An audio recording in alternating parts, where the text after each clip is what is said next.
Exercise 31. What is the radius of the circle with the equation of x squared plus y squared equals 49?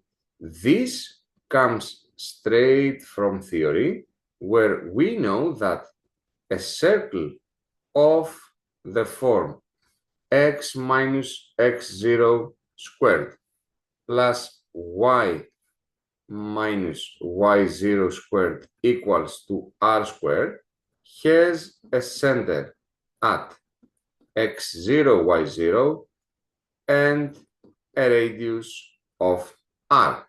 So in this case, we were given x squared plus y squared equals 49. We could see that it can be also written like this: x minus 0 squared plus y minus 0 squared equals to 7 squared, from where we can see that the radius would have been equal to 7.